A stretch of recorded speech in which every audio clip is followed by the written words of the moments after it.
Assalamualaikum murid-murid, apa kabar? Cikgu harap semua dalam keadaan sehat dan berbahagia bersama dengan keluarga. Baiklah, kali ini kita bertemu lagi dalam kelas Pendidikan Kesehatan tahun 4. Sila buka buku teks muka surat 82. Oke. Hari ini kita masuk dalam topik konflik. Usah dibiarkan, mari selesaikan. Seperti yang murid-murid lihat dalam buku teks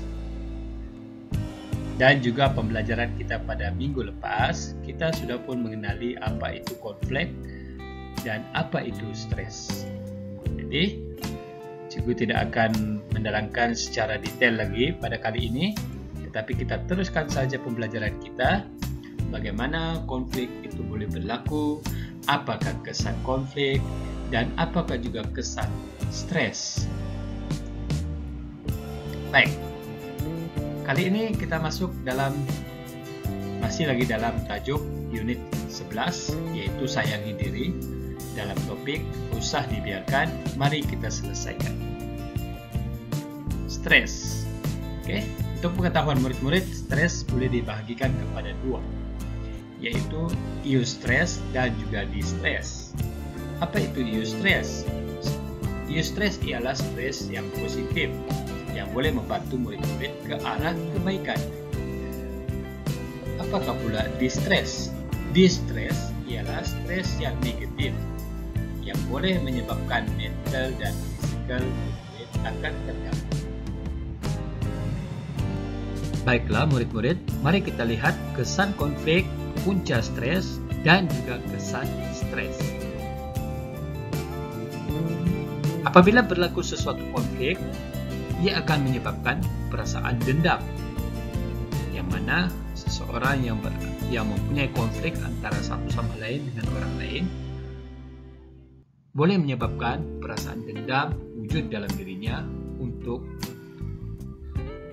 cuba menebus ataupun cuba melakukan sesuatu untuk memuaskan hatinya.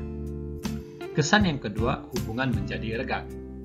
Apabila berlaku konflik antara dua orang, maka hubungan antara mereka akan renggang. Berlaku keganasan. Konflik boleh menyebabkan berlakunya keganasan di antara seseorang individu terhadap seseorang individu. Panas barat. Konflik juga boleh menyebabkan seseorang itu panas barat terhadap seseorang. Konflik juga boleh memberi kesan kepada hidup bersendirian. Apabila seseorang mempunyai konflik dengan orang lain ataupun mempunyai konflik dengan rakan-rakan atau kawan-kawan, maka orang tersebut boleh menyebabkan dirinya akan cuba hidup bersendirian dan tidak mahu bergaul lagi dengan orang yang tercetusnya konflik antara mereka. Prasangka. Konflik boleh menyebabkan perasaan prasangka antara seseorang dengan seseorang. Keliru dengan keputusan. Konflik antara seseorang dengan seseorang boleh mempengaruhi keputusan seseorang. Seseorang yang mempunyai konflik akan keliru untuk membuat keputusan. Baik, punca stres. Kenapa stres itu boleh berlaku? Yang pertama, cepat mengalah. Sebagai contoh, apabila seseorang mengikuti sesuatu pertandingan ataupun perlombaan, namun dalam separuh perjalanan seseorang itu mengalah. Apabila dia mengalah, maka timbullah perasaan stres. Oke. Yang kedua, cuba memenuhi kehendak orang lain. Oleh kerana terlalu untuk memenuhi kehendak orang lain, maka dirinya akan timbul perasaan stres, kurang keyakinan diri.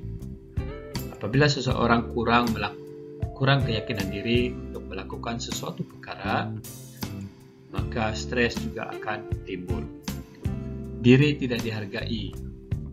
Sebagai contoh, dalam keluarga ataupun dalam sebuah organisasi, seseorang yang tidak dihargai oleh orang lain ataupun ahli keluarga yang lain, maka ianya akan stres.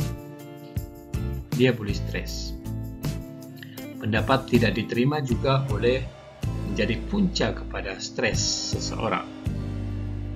Terpaksa membuat pilihan juga boleh menjadi punca stres seseorang. Begitu juga dengan beban tugas yang banyak. Beban tugas yang banyak boleh menyebabkan seseorang itu berada dalam situasi yang stres.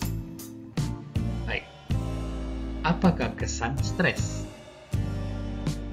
Yang pertama, boleh menyebabkan prestasi pembelajaran menurun. Stres juga boleh menyebabkan dua orang bergaduh ataupun beberapa kumpulan bergaduh. Stres boleh menyebabkan kecewa ataupun putus asa. Stres juga boleh menyebabkan sikap yang agresif dan juga pemarah.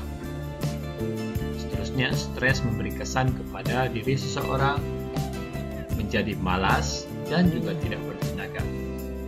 Stres juga memberi kesan kepada seseorang hidup dalam keadaan murung. Akhir sekali, stres boleh menyebabkan kesehatan fisikal seseorang terganggu. Tahukah kamu, stres boleh menjejaskan kesehatan kulit dan mempercepatkan proses penuaan? Ya. Oke lah murid-murid, cikgu ada satu soalan. Cikgu harap murid-murid boleh menjawab soalan ini. Bagaimana kamu menangani situasi tayar basikal bocor semasa berkayuh pulang ke rumah dari sekolah? Bagaimana kamu menangani situasi tayar basikal bocor semasa berkayuh pulang ke rumah dari sekolah? Cikgu harap murid-murid dapat menjawab soalan ini berdasarkan kepada petikan kesan konflik, punca stres, dan kesan stres.